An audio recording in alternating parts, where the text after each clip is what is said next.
Bismillahirrahmanirrahim. Alhamdulillahi rabbil alamin. Wassalatu wassalam ala sayyidina Muhammadin sayyidil mursalin wa ala alihi wa sahbihi wa tabi'in. Qala al-musannif rahimahullahu ta'ala wa nafa'ana bihi wa bi'ulumihi fid daraini amin. Radiyallahu anni wa ankum wa an jami'il muslimin. Wa la budda fil bai'i min ijabin wa qabulin. Kita kembali ke masalah ijab dan qabul dan kembali ke masalah si bai' dan musyari atau al-muta'agidan. Kemarin sudah kita terangkan rukun yang ketiga daripada rukun bai' yaitu adalah al-ma'qud alaih atau dikenal dengan saman, uangnya, wal musman dan barang yang dikasih harga. Nah, kita kembali ke pembahasan kita adalah arkanul bai' kemarin. Arkanul bai' salasah. Rukun bai' itu ada 3. Yang pertama yaitu adalah kemarin sudah kita terangkan al-ma'qud alaih. Yang dimaksud dengan ma'qud alaih di sini yaitu adalah kemarin saman sama musman. Jelas ini, dan kemarin ada beberapa syarat di sini. Ini sudah selesai sudah pembahasan kita. Sekarang kita masuk ke pembahasan rukun kedua, yaitu adalah al-agidain. Al-agidan atau dikenal dengan bai' dan mushtari. Al-agidan yaitu adalah 2 orang yang bertransaksi ya, 2 orang yang melakukan jual beli. Maka kita katakan bai' si penjual, mushtari adalah si pembeli. Nah, terus lagi rukun yang ketiga yaitu adalah as-sighah. Sighah. Dan inilah yang diisyarahkan oleh musannif. Sighah maksudnya ungkapannya, ucapan itu sighah. Itulah yang dimaksud oleh musannif dengan ungkapan beliau, dengan kata-kata beliau, wala budda fil bai'i min ijabin wa qabul. Wala budda fil bai'i min apa? 1 ijab, 2 yaitulah qabul. Ijab adalah kata-kata penyerahan barang. Jelas itu, untuk menjual. Kalau qabul kata-kata penerimaan daripada barang yang kita beli. Jelas ini? Berarti apa? Ijab ini berasal dari si bai'. Kalau qabul ini berasal dari mushtari. Jelas itu ya? Nah, ayo. Makanya kata beliau, fal awwalu, yang pertama ijab itu kagaulil bai' awil ga'im magamahu. Yang pertama itu seperti ungkapan si penjual. Ijab. Ijab itu seperti ungkapan si penjual awil ga'im magamahu. Yang menggantikan posisinya. Ga'im berdiri di tempatnya, maksudnya menggantikan posisinya. Kemarin kan di sini di ma'qud alaih kita terangkan di antara daripada syaratnya lil agidi alaihi wilayah. Lil agidi alaihi wilayah. Jelas itu? Yang kemarin ini di ma'qud alaih. Lil agidi alaihi wilayah. Barangnya ini milik daripada si orang yang bertransaksi. Ini dia. Al-agidan. Jelas ini? Si bai' sama mushtari itu mempunyai wilayah. Makanya yang punya wilayah di sini adalah wakil atau kita katakan wali di dalam mauli atau mahjur fi mali maulihi, atau kita katakan kemarin wakil bahkan atau ini secara syariat ya. Ya itulah seperti lugatah kemarin. Jelas itu. Al-Dhafar, jelas itu. Makanya al-ga'im magamahu. Si penjual atau yang setara dengan si penjual? Ya itulah bukan langsung si penjual, tapi siapa walinya? Misalnya abul bae, si ayah daripada si bae. Maka kita ini gaim magamahu atau wakil. Wakilnya si bae. Ini ya gaim magamahu. Sudah jelas ini? Nah, supaya keluar daripada fuduli kita. Nah, supaya keluar daripada fuduli kemarin. Ya itulah bukan wakil, bukan juga wali atau ada wilayah daripada syariat juga nggak ada. Nah, ayo, apa ungkapannya? Yaitu adalah bi'tuka, saya jual kepadamu. Wa mallaktuka, jelas itu. Saya berikan kepemilikan kepadamu. Saya berikan kepemilikan kepadamu. Awalnya milik saya, sekarang saya berikan kepemilikan ini terhadap engkau. Apa katanya? Bikaza, dengan harga seperti ini. Maka kata-kata bikaza ini adalah isyarah anis saman. Isyarah daripada berapa harganya. Kata-kata bikaza itu, bi alfin dan lain sebagainya. Sudah jelas itu? Nah, terus wasani katanya gabul gitu. Kagaulil mustari, seperti ungkapan mustari. Awil gaim magamahu juga. Ya adalah yang menduduki tempatnya. Nah, yang setara dengan dia, yang menggantikannya. Apa katanya? Ishtaraitu, saya beli. Wa tamallaktu, apa tamallaktu? Saya terima penyerahan kepemilikan itu. Saya terima penyerahan kepemilikan.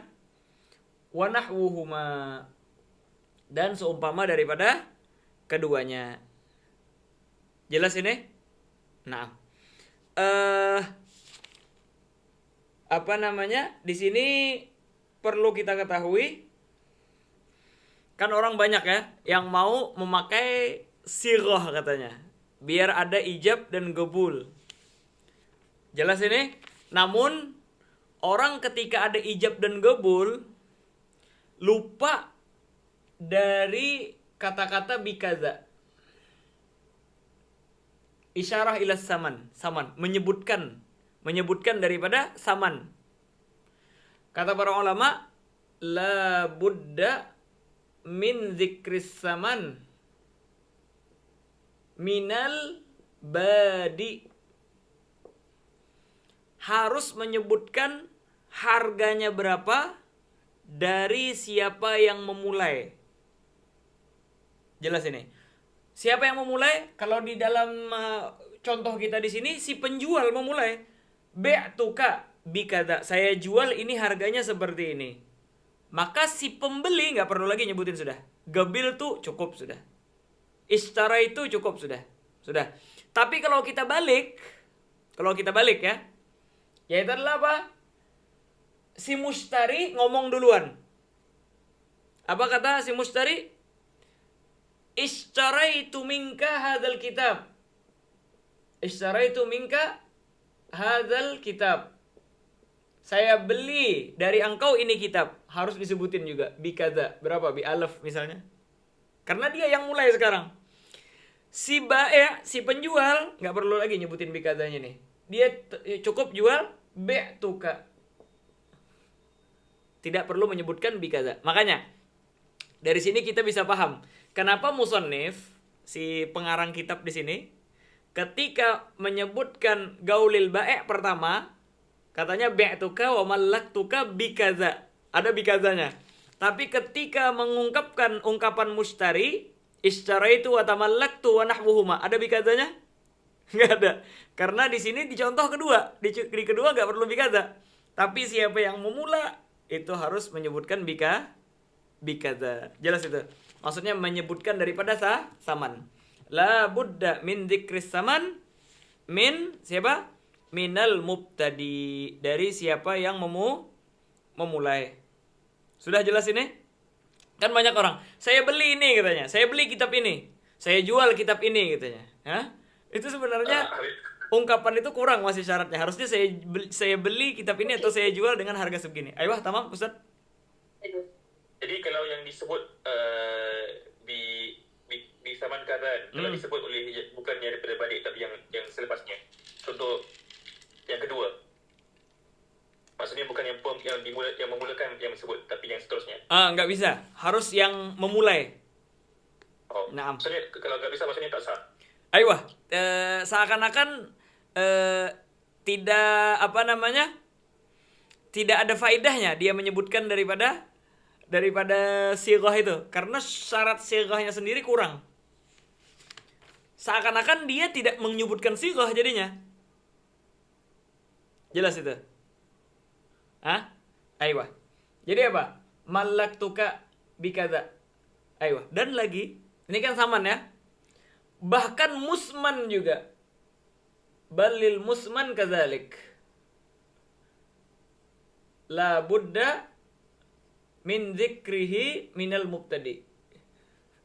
Siapa yang memulai harus menyebutkan daripada musman. Makanya kita contohkan ada isyara itu minka hadzal kitab. Bikadza. Jelas ini? Ini isyarah ilal musman dan ini isyarah daripada saman. Harus itu. Ba'tuka wa mallaktuka bikadza. Apa ba'tuka hadzal kitab. Harus itu disebutin. Siapa yang memulai? Mau si bae ataupun si mustari. Jelas Ustaz Yaqub ya? Tanpa menyebutkan itu, maka seakan-akan dia walaupun mengungkapkan sighah tapi sighahnya kurang syarat. Maka seakan-akan tidak ada sighah jadinya. Sudah jelas ini ya? Nah, maka kita katakan secara mazhab Syafi'i tidak sah jual beli seseorang tersebut, bukan jual beli namanya. Sudah jelas ini? Nah, dan di dalam sighah ini ada beberapa syarat. Kalau kita baca Yaqutun Nafis itu katanya ada 13 syarat. Banyak banget ya. Nah, kalau di Baijuri disebutkan 5 syarat. Beliau menyebutkan yang penting-pentingnya sahaja di Baijuri ini. Jelas itu? Namun ala kulli hal, ya, ala kulli hal kita di dalam mazhab Syafi'i dan di dalam keseharian kita tidak bisa hampir-hampir atau sulit mempraktekkan bagaimana supaya jual beli tersebut harus ada sighah. Jelas ini? Mafhum?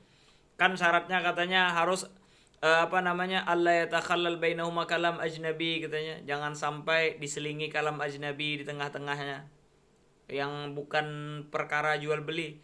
Saya jual kitab ini dengan harga 1.000. Ambilin kipas angin misalnya. Di tengah-tengah itu. Itu kan bukan yang berkaitan dengan jual beli. Enggak cukup. Dan lain sebagainya daripada syarat seperti yang kita terangkan. Untuk mempraktekkannya ini secara mazhab kita Syafi'i sulit sekali. Sulit sekali. Mau di Indonesia, mau di Singapura, bahkan di Arab sekalipun. Orang kalau pakai sighah itu banyak yang heran. Ngapain teh? Ngomong seperti itu atau lain sebagainya. Mafhum itu? Aiyah. Oleh karena itulah di dalam Tarsyih Mustafidin itu beliau Sahibul Hasyiyah itu menukil dari ungkapan Asy-Syaikh Ibn Hajar di dalam I'ab. Jelas itu? Kata beliau gini, laka antagul al-kalamu jami'uhu mafrudun fima lam yu'lam au yudhan ridal ma'khud minhu walau bila badal. Ini pembicaraan, kita terangkan harus ada ijab dan gabul dan tidak bisa dengan cara mu'athah. Itu apabila kita tidak mengetahui atau tidak ada sangkaan yang kuat bahwasanya barang yang kita ambil tersebut si pemilik barang tidak kita ketahui daripada ridhonya atau tidak ada sangkaan kuat daripada keridhoannya. Terus kata beliau apa? Amma man alima aw dhanna ridhah fala ya'ta'atta fihi khilaful mu'athah. Kata beliau, adapun kalau seandainya kita tahu keridhoannya, maka tidak perlu kita memakai bahkan khilaf mu'attoh. Kan gini, kan katanya tanpa ijab dan gabul tidak sah. Jelas itu. Namun ada pendapat yang mengatakan mu'attoh cukup. Jelas itu ya. Mu'attoh apa? Ya itulah tanpa ada ijab, tanpa ada gabul. Ini permasalahannya, kita katakan perlu khilaf mu'attoh itu pun kalau kita tidak tahu atau tidak ada sangkaan kuat bahwasanya orang yang kita ambil barangnya darinya tidak ridho. Jelas itu. Tidak ada sangkaan kuat kalau dia ridho. Adapun kalau seandainya ada sangkaan kuat, orang tersebut ridho, maka kita katakan bahwasanya apa? Maka kita katakan bahwasanya tidak jadi masalah. Kata beliau seperti ini. Kalau seandainya kita datang ke rumah saudara kita ya, datang ke rumah saudara kita. Kebetulan di sana misalnya ada kentang goreng. Ada kentang goreng misalnya ya. Atau ada permen ya, ada permen. Itu milik siapa? Milik saudara ya, bukan milik kita ya. Boleh nggak kita ambil? Tidak boleh kita ambil kecuali ada ridho atau sangkaan ridho, dia memperbolehkan. Sudah jelas ini? Ayo, ketika ada sangkaan ridho atau kita tahu dia ridho, boleh apa enggak kita ambil? Boleh ya. Ini kita mengambil dengan timbal balik apakah gratis? Cuma-cuma? Cuma-cuma ya. Ketika kita mengambil dengan cuma-cuma tanpa ada timbal balik tadi, dan kita tahu keridoannya atau ridhonya boleh, apakan lagi kalau seandainya kita mengambil itu dengan ada sangkaan yang kuat dia ridho dan kita kasih lagi barang, kita kasih uang lagi, mimbabil aula kata beliau. Ini lebih-lebih lagi lebih-lebih lagi boleh. Makanya kata beliau, mungkin para ulama kenapa tidak menyebutkan ini, karena mungkin ini sudah maklum. Ini sudah dimaklumi oleh mereka. Masalah kalau sudah dzan ridho atau ilm ridho mimbabil aula, sedangkan yang bila badal secara cuma-cuma diperbolehkan, apalagi kalau seandainya ada timbal balik. Sudah jelas ini? Nah, maka kalau sudah ada dzan ridho, ilmu ridho, maka kita katakan tidak memerlukan daripada sighah lagi, sudah keluar sudah. Maka kebanyakan muamalat sekarang, jual beli sekarang, itu cuma namanya dong jual beli. Sebenarnya itu kembalinya ke dalam bab ilm ar-ridho atau dzan ridho. Seperti apa? Seperti misalnya itu ada kulkas-kulkas di bandara itu ya, atau di jalan-jalan itu. Di sana ada misalnya minuman-minuman susu, susu full cream dan sebagainya. Kita apa? Kita bawa uang ya. Taruh uang di sana. Sebenarnya itu sudah sighah nggak ada bai' sama mushtari lagi. Siapa yang bertransaksi di sana? Cuma mesin. Namun yang meletakkan mesin itu dan dia meletakkan minuman di sana, dia ridho diambil barangnya kalau kita meletakkan uang. Maka ini mimbab ilm atau dzan ridho, bukan jual beli lagi sudah. Mafhum? Jadi di bandara misalnya ya, atau di jalan-jalan kita lihat seperti itu, silahkan. Apalagi seperti yang kita contohkan lagi, misalnya masuk ke kedai besar atau supermarket di sana, orang ada jual duren misalnya ya, musangking misalnya ya. Ayo, katanya apa? Silahkan makan sepuasnya selama masih di supermarket atau di kebunnya. Itu kita bayar berapa? Ayo, tamam, kita bayar cuma misalnya $50 misalnya kita bayar di sana. Makan sepuasnya. Gimana? Maka kita katakan kita ridho ngasih, dia juga ridho menerimanya. Maka ini sebenarnya bukan jual beli lagi nih. Ini masuk di dalam adzan birridha atau ilm birridha dengan adanya badal. Jangankan dengan adanya badal, tanpa ada badal saja boleh kata beliau. Apakah lagi tanpa ada badal. Ayo, ada pertanyaan? Habib, adakah sah kalau asyakku fi ridha? Kalau sudah dibuka kedai kayak gitu, itu dzan gawi sudah pasti. Enggak mungkin syak itu. Nah, apalagi kayak kulkas-kulkas itu diletakin. Ngapain dia? Itu ketika dia memajang di sana, meletakkan di bandara, di jalan dan lain sebagainya, itu menunjukkan zon gawi. Jelas itu. Tapi kalau syak kita dengan keridoannya, maka kita kan nggak bisa. Karena misalnya kita tahu karakter orang itu. Nah, dia itu harus jual beli langsung bertransaksi dengan dia, harus ada ini, maka kita katakan apa? Maka kita kan harus adanya ijab dan qabul. Tanpa itu nggak jadi masalah. Rata-rata, apalagi kemarin ada pernah lihat Khawatir, tahu ya? Channel TV Khawatir judulnya, punya Ahmad Sugairi itu. Orang Saudi. Nah, dia berangkat ke sini, berangkat ke sana, keliling dunia lah dia. Dia ke Jepang kemana? Di Jepang itu rata-rata katanya nggak ada lagi sudah orang jual beli dengan orang itu. Rata-rata pakai mesin sudah. Beli ini beli itu sama mesin semua. Gimana? Itu masalah jual beli sudah nggak dipakai lagi sudah itu. Itu mimbab ilmir ridha au dzannir ridha. Naam. Kalau di sini biasanya di Indonesia itu ada lesehan-lesehan namanya. Ada lesehan-lesehan namanya. Jadi bayar berapa, satu orang makan sepuasnya. Maka itu bukan jual beli lagi sudah. Maka itu masuknya di dalam apa? Masuk di dalam ilmu ridha atau dzannir ridha. Seperti tadi, makan kebun durian, apalagi kebun rambutan, kebun ini, kebun itu lain sebagainya. Hakata itu semua blackthorn apa semua bebas katanya. Itu semua apa? Mimbab al-ilm birridha wa dhann birridha. Nah, adapun al-Imam Syafi'i, kenapa kok beliau menyaratkan harus ada ijab dan qabul? Karena kata beliau mengambil daripada hadis innamal bai'u antaradin.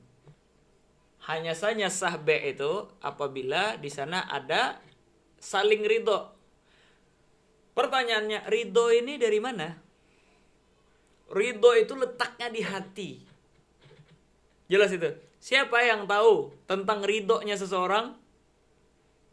Nggak ada yang tahu. Kecuali ada lafaz yang menunjukkan dengan apa yang berada di dalam hatinya. Makanya kata beliau, dari hadis ini kita ambil li'anna ridho amrun khafi. Perkara yang samar. Fala budda min lafzin yadullu alaih. Maka harus di sana ada lafaz ungkapan yang menunjukkan atas keridhoannya. Jelas itu. Oleh karena itulah dari sini kata Syekh Ibn Hajar Al-Haytami di dalam I'ab dan dinukil itu tadi diambil dikutip di dalam Tarsyihul Mustafidin, kata beliau ini permasalahan pastinya ketika kita tidak tahu atau tidak ada sangkaan kuat bahwasanya orang tersebut ridho. Adapun kalau seandainya ada tanda-tanda yang kuat seperti tadi, memang kedai kopi misalnya, kedai durian, apalagi kedai makanan lain sebagainya ditulis makan sepuasnya dan lain sebagainya, maka itu pasti sudah ada keridhaan, maka kita kan sudah selesai. Kita keluar daripada masalah bai' bil kulliyah bahkan. Nah, karena itu masalah cuma di dalam adzan birridha atau al-ilm birridha. Ada pertanyaan lagi? Ustaz Abdurrahman kemarin apa? Masalah apa kemarin yang mirip dengan ini? Mancing tuh. Aywa, masalah mancing. Aywa. Jadi kita masuk ke kolam ikan. Nah, di sana ditulis bayar segini silahkan mancing berapa aja dapat, ya kan? Sama itu, mimbab al-ilm birridha. Naam, sahih hakadha. Sudah jelas ini? Terus kalau main mesin, saya tahu mesin kayak kalau kita letak token Aywa. bisa ambil patung. Kalau masalah itu kembali ke bai'ul gharar nanti Ustaz. Naam. Apa bai'ul gharar? Ini nahan Nabi SAW an bai'il gharar. Jual beli yang kita tidak tahu kepastiannya. Enggak tahu kita pastinya. Ya itulah apa? Dobitnya ma taraddada baina amrain aghlabuhuma akhwafuhuma. Ya itu adalah sesuatu yang masih ada kemungkinan dua perkara. Dapat apa enggak?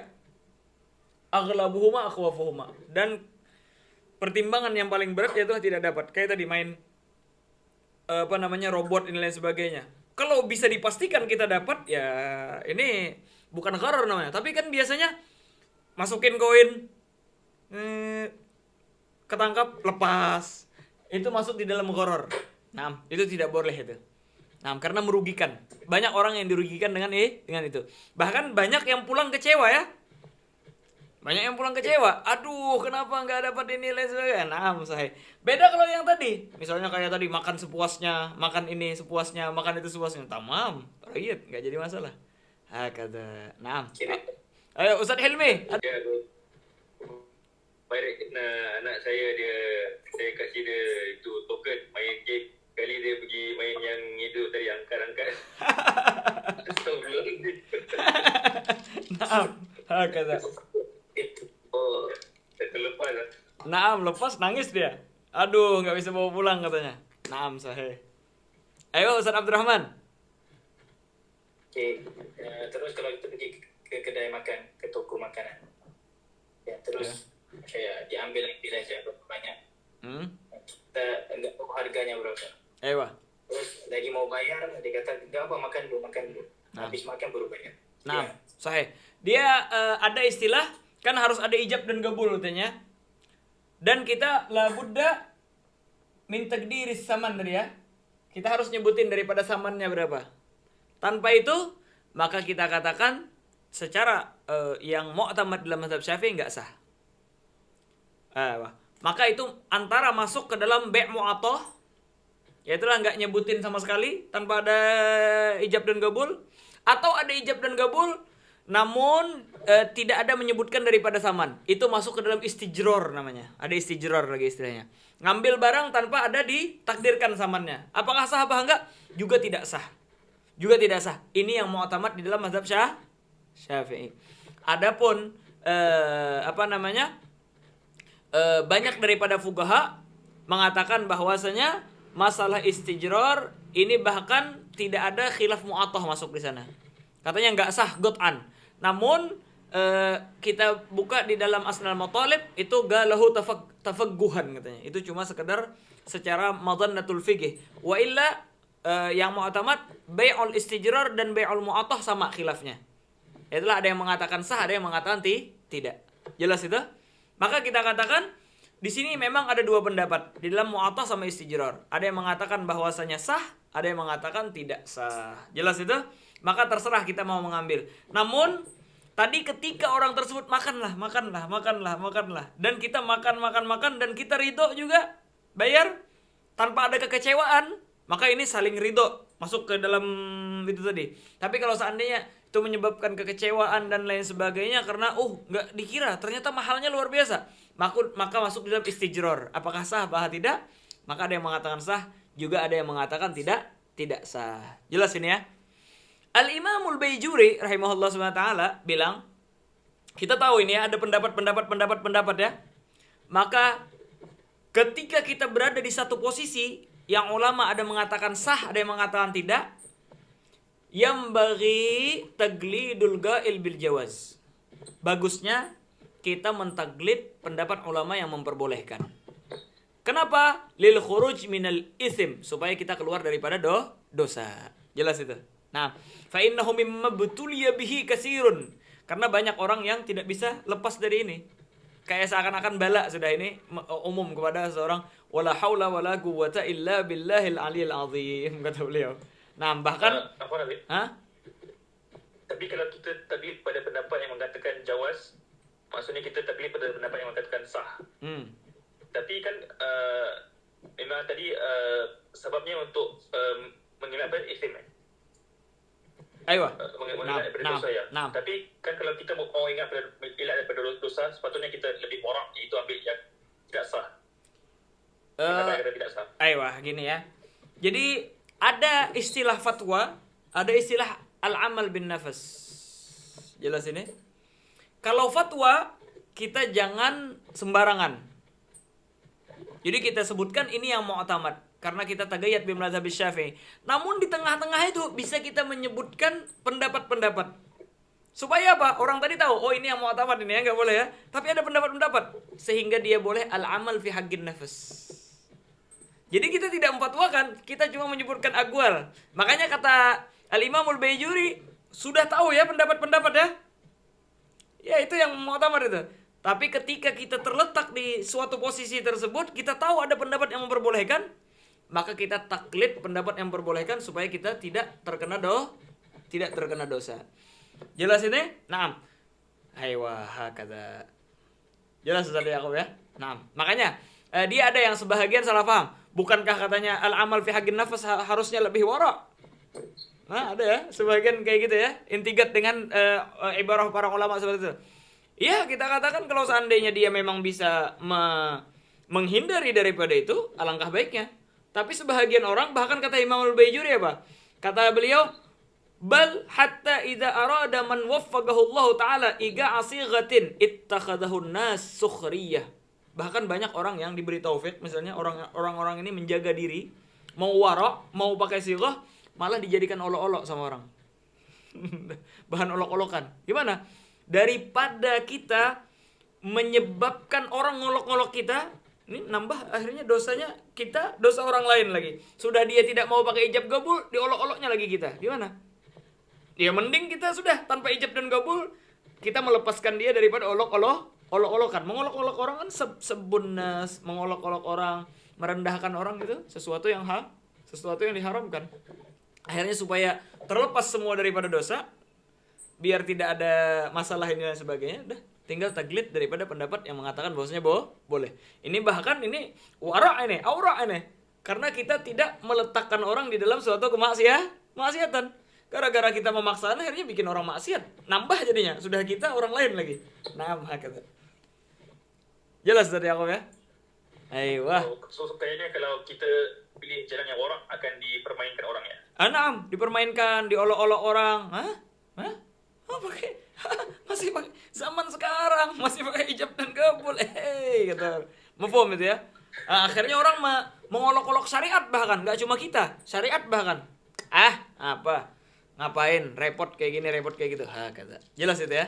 Nah, sudah jelas ini ya? Ayo. Maka kelar sudah kita masalah sighah ini. Kita ambil yang sedikit-sedikit aja, yang penting-penting aja. Nah, terus kita kembali ke al-aqidan. Ayo. Al-aqidan, orang yang bertransaksi, dua orang ini. Ada si bae, ada mushtari. Maka dia biar gampang, di dalam kitab fikih itu bakalan terulang banyak sekali 4 ibarah ini, 4 ungkapan ini. Yang pertama, ahliyatul ibadah. Yang kedua, ahliyatul ibarah. Yang ketiga, ahliyatut tasarruf, atau dengan istilah lain mutlagut tasarruf. Ada yang keempat lagi, ahliyatut tabarru' atau mutlagut tabarru'. Jelas ini? Apa ahliyatul ibadah? Orang yang mempunyai kewenangan untuk beribadah. Satu. Yang kedua, ahliyatul ibarah, orang yang mempunyai kewenangan di dalam ungkapannya. Dia berucap dianggap ungkapannya itu. Jelas itu? Ayo. Yang ketiga, ahliyatut tasarruf. Transaksinya diberikan kewenangan oleh syariat sehingga dia jual beli sah. Jelas itu. Dia sewa menyewa tasarruf masuk ini ya. Sah. Jelas itu. Maka kita ini namanya ahli tasarruf. Yang keempat yaitu ahli tabarru'. Dia kalau mau ngasih orang sedekah sah. Dia mau bernazar sah. Dia mau berwasiat sah. Ini tabarru' namanya ya. Tabarru' ini adalah sesuatu yang bukan sesuatu yang kembali maslahatnya kepada kita secara duniawi. Tabarru' namanya itu ya. Seperti bersedekah, ada kembali ke manfaat kita ke duniawi? Enggak ada ya, akhirat itu. Akhirat. Bernazar di akhirat semua. Iya, kalau masalah mikirin akhirat ya pahala dihitung semua. Ini kita biar kembali ke masalah duniawi. Maka kita katakan ahliyatul ibadah ialah kul mumayyiz muslim. Setiap daripada orang-orang muslim mumayyiz lagi, mempunyai pembeda. Yang mana baik, yang mana buruk. Bagaimana cara beristinja tahu sudah. Jelas itu. Makan sendiri bisa sudah, istinja sendiri bisa sudah. Mumayyiz namanya. Muslim lagi dan alimin bil kaifiyah. tahu caranya. Maka ini ahliyatul ibadah namanya. Dia mempunyai kewenangan di dalam beribadah. Oleh karena itulah anak kecil, misalnya dia sudah bisa makan sendiri, ke WC sendiri, terus lagi dia sudah belajar cara sholat bagaimana, dan dia adalah anak-anak yang muslim, sah sholatnya sudah. Yang anak-anak 7 tahun, lain sebagainya, anak 10 tahun, sah sudah. Karena tidak disyaratkan harus baligh akil. Ada mumayyiz sudah cukup sudah.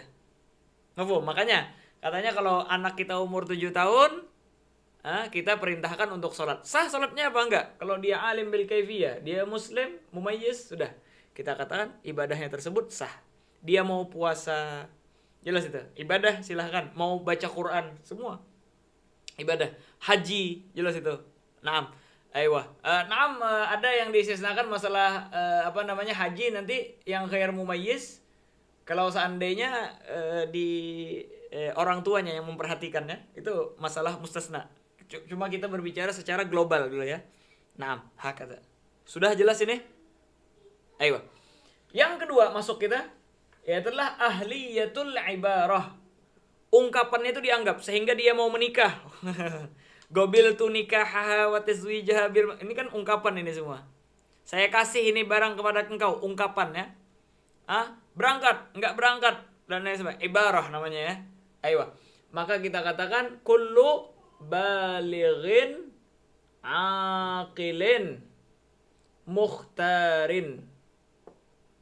Yaitulah setiap baligh, berakal dan tanpa dipaksa. Mukhtar, dengan keinginannya sendiri. Mukhtar namanya ya. Sudah jelas ini? Nah, maka ungkapan-ungkapannya itu sudah dianggap itu. Karena dia ahliyatul ibarah. Nah, yang kita inginkan di dalam jual beli yang ketiga ini. Mutlagut tasarruf ataupun ahliyatut tasarruf. Apa? Yaitulah kullu balighin agilin mukhtarin, sama ya. Baligh, aqil, mukhtar. Jelas ini. Makanya coba kita kembali dulu ke ibarah apa? Kullu balighin agilin mukhtar. Kalau seandainya ada orang mau masuk Islam, namun belum baligh, masih anak kecil, dianggap asyhadunya, asyhadu alla ilaha illallah wa anna muhammadar rasulullah? Enggak dianggap. Karena dia bukan ahliyatul lil ibarah. Mafhum itu? Jelas. Maka kalau mau masuk Islam bagi orang yang kafir asli, maka dia harus baligh, berakal dulu. Dan tanpa dipaksa. Kalau seandainya dipaksa, enggak dianggap. Makanya, kalau seandainya ada orang muslim, baligh, akil, namun mukrah, dipaksa untuk keluar daripada Islam, mengungkapkan ungkapan-ungkapan yang menyebabkan kekufuran, enggak jadi masalah. Karena dia mukrah. Sedangkan syaratnya ada 3, baligh, akil, mukhtar. Sudah jelas ini? Nah, kalau tasarruf, jual beli lain sebagainya, baligh, oke. Aqil, mukhtar lagi, ada tambahan lagi. Yaitu adalah kita katakan ghair mahjur alaihi bisafah wala bifalas fi a'yani malihi. Dia tidak dihajar, maksudnya apa? Tidak dicegah oleh syariat gara-gara safah. Apa gara-gara safah? Yaitu adalah lam yasluh fi umuri dinihi wa dunyah. Perkara agamanya, perkara dunianya tidak baik. Dia mubazir misalnya ya. Nah, buang-buang harta, ada punya uang dibuang-buang ke laut, dibakar, lain sebagainya. Ini safah namanya ya. Nah, wala bifalas, dan tidak tertumpuk hutang fi a'yani malih, di dalam tasarruf barang-barangnya. Barang-barang ain mal. Maksudnya apa? Dia jual kitab, jual rumah. Maka kita kan orang yang mahjur alaihi bifalas, utangnya lebih banyak daripada hartanya, akhirnya dia mau jual rumah, nggak sah kalau sudah mahjur di dalam barang-barang ainnya. Tapi kalau seandainya zimmah, silahkan. Seperti salam nanti. Salam itu zimmah namanya. Silahkan. Ini keterangannya nanti bakalan secara panjang lebar di babnya masing-masing. Apa itu safah atau apa itu falas. Sudah jelas? Apa itu ayan mal, kharaja bihi az-zimmah, itu nanti akan datang secara panjang lebar. Cuma kita tahu di sini ya. Maka kita katakan selama orang tersebut ghair mahjur alaihi bifalas wala mahjur alaihi bisafah.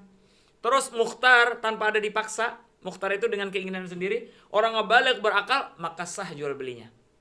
Sudah jelas ini? Sah jual belinya. Aiyah, dia sewa menyewa, sah. Sudah jelas, dia punya rumah dia sewakan, orang ngebalik akil mukhtar tanpa dipaksa, ghair mahjur alaihi bisafah, wala bifalas fi'anah. Silahkan, sah kita katakan. Mafhum? Aiyah.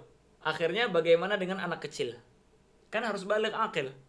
Bagaimana dengan majnun? Pastinya majnun tidak bisa. Harus walinya yang turun tangan ya. Terus apa? Anak kecil. Mahajir namanya. Atau apa namanya? As-sibyan. Gimana sibyan? Jual beli? Nggak sah. Karena dia ghair baligh. Ketika dia ghair baligh, kita katakan bukan ahliyatut tasarruf, bukan mutasarruf. Anak kecil nggak boleh jual beli. Ayo, gimana? Misalnya dia makan jajan-jajan ya di jalan ya, makan bakso, makan pentol ya, beli permen, beli snack. Anak kecil. Yang mu'tamad di dalam mazhab Syafi'i itu tidak sah. Jelas itu? Namun di sini ada beberapa pendapat ulama menyebutkan. Ayo, biar kita sebutkan abiyatnya dulu ya. Katanya gini, Syekh Abdullah bin Sumaid dulu. Beliau menazamkan, bai'us sabiyyi la yasihhu mutlaqa walau li sabri rushdin aw gadrahaga wa in yujiz ba'dal bulughi awwali yasihhu 'inda Malikin wa Hanafi wa Ahmadu bil izni fi syai'il katsir wa mutlaqan yasihhu fi syai'il yasir wa qad rawal ijma'u fil akhiri wa 'amalun nasi bila nakiri. Jadi ada 4 nazam. Nanti silahkan diputar nanti di di rekaman. Kita sebutkan. Yang pertama, dalam mazhab Syafi'i jual beli anak kecil enggak sah. Jelas ini? Walaupun sudah murahiq, sudah hampir baligh sudah, tetap enggak sah. Jelas ini? Tapi ada pendapat kedua, yaitu adalah kalau dia jual beli, kita tunggu setelah dia baligh. Setelah dia baligh, ini mau diterusin apa enggak jual belinya?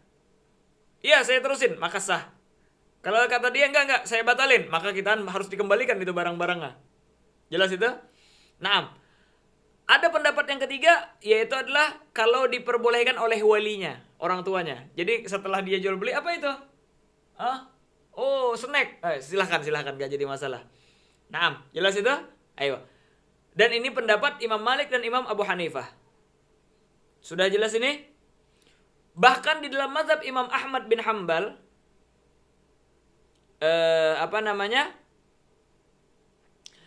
boleh kalau sudah dapat izin daripada walinya, walaupun di dalam sesuatu yang besar. Maksudnya apa? Sesuatu yang besar seperti beli mobil. Dia sebenarnya ala mazhab Imam Malik sama Abu Hanifah cuma yang kecil-kecil aja, kayak beli snack-snack tadi. Tapi kalau beli tanah, beli mobil dan sebagainya, maka kita katakan bahwasanya apa?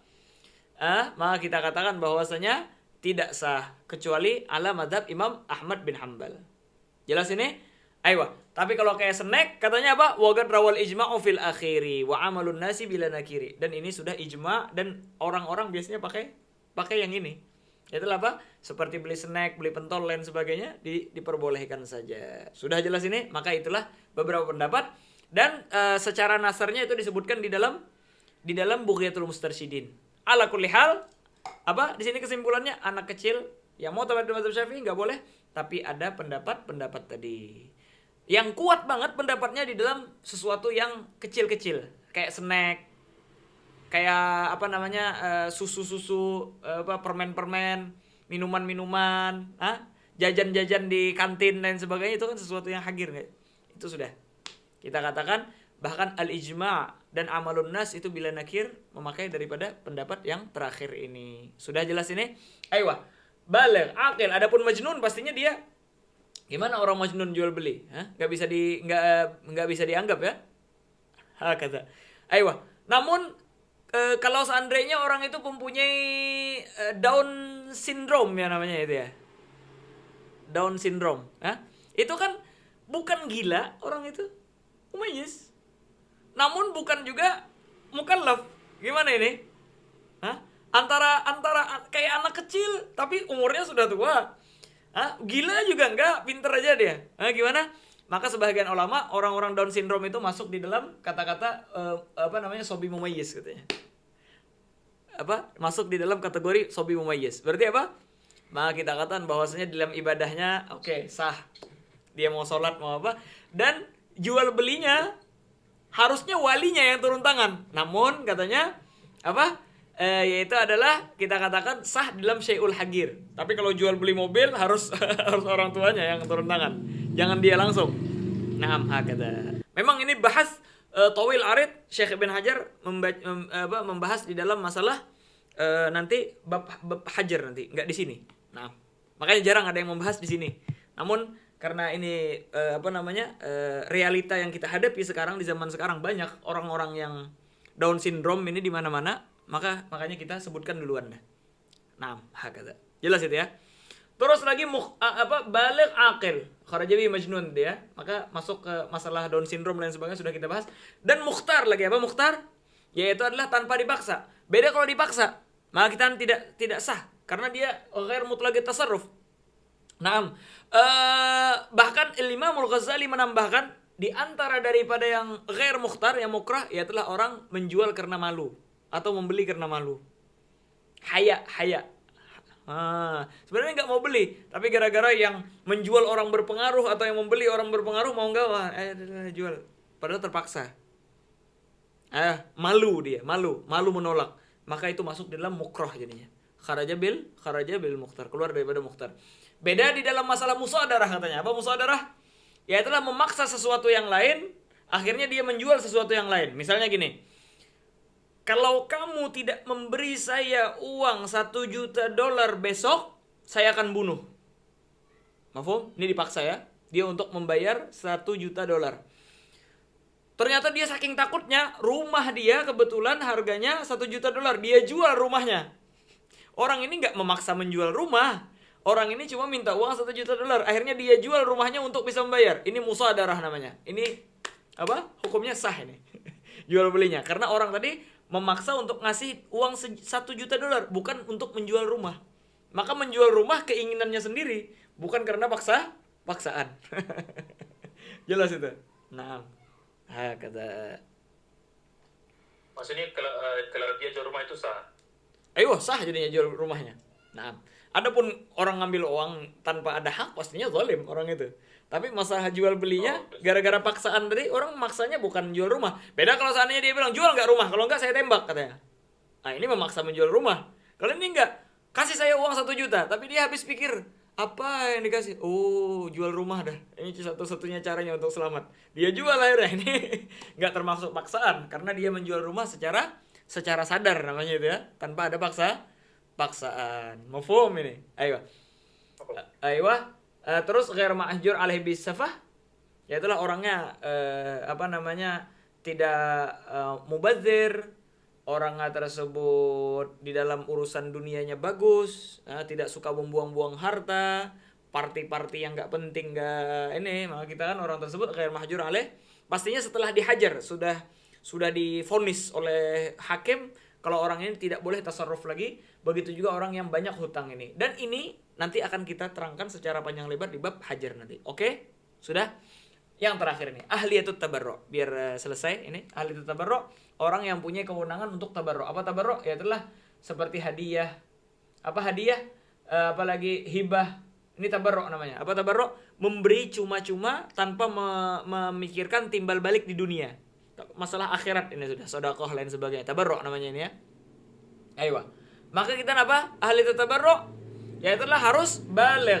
Oke. Aqil. Oke. Mukhtar. Sama juga. Ghair mahjur alaihi bisafah. Oke. Wala bifalas bi ayani malih. Tambahin lagi. Wala mukatab. Bukan orang mukatab.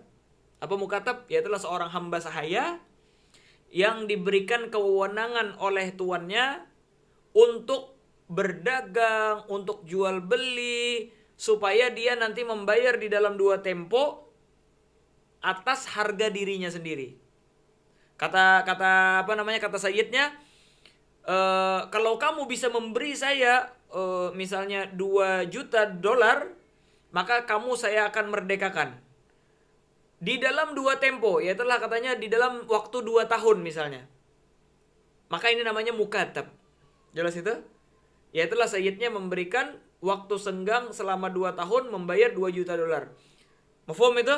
Maka dia akhirnya di sana berusaha jual beli, sewa menyewa, membeli ini, membeli itu, hasilnya nanti untuk membayar. Ini mukatab namanya. Maka kita, ini mukatab, di dalam tasarruf boleh dia. Tapi di dalam ngasih-ngasih, dah, Masya Allah, ada untung. Oh, hari ini Masya Allah jual beli banyak untung nggak? Dah, sebagian sedekah dah ke masjid. Sebagian, dia aja belum lunas masih hutang dia. Ngapain sedekah? Habisin dulu hutang dia, baru nanti mau sedekah. Sudah setelah bebas. Mafhum itu?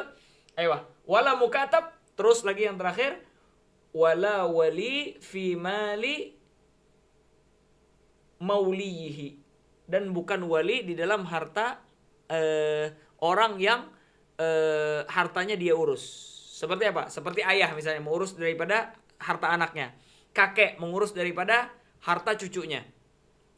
Dia ketika tasarruf jual beli silahkan, sewa menyewa silahkan, anaknya punya rumah dia sewakan, karena masuk di dalam tasarruf ya. Tapi kalau ngasih-ngasih, Masya Allah, banyak untung katanya sewa apartemen tahun ini. Hah? Punya sewa apartemen, punya anaknya atau punya cucunya yang masih kecil. Kata dia apa? Harus sedekah ini biar berkah. Kalau mau sedekah pakai uang ente sendiri, jangan uang cucu atau uang anak. Mufhum itu? Kata. Makanya tabarruk tidak bisa. Jelas itu? Nah, nanti di dalam bab hibah nanti disebutkan ahliyatut tabarruk. Di bab misalnya nazar disebutkan ahliyatut tabarruk. Tapi kalau di dalam bab jual beli dibilang ahliyatut tasarruf atau apa namanya mutlaqut tasarruf. Inilah maknanya. Dan kalau kita ketemu kata-kata mutlaqut tasarruf, ini dia. Kalau kita ketemu ahliyatut tabarruk, ini dia. Ahliyatul ibadah, ini dia. Ahliyatul ibadah, ini dia. Yang barusan kita terangkan. Sudah jelas itu? Nah, ada pun syarat-syarat yang lain, maka kita katakan bahwasanya itu akan kita temui di kitab-kitab yang lebih besar lagi. Intinya kita tahu pokok daripada masalah ini supaya paham daripada bab jual beli dulu. Nah, insyaallah di pertemuan akan datang kita akan memasuki daripada bab riba. Wallah subhanahu wa ta'ala a'lam bis-shawab.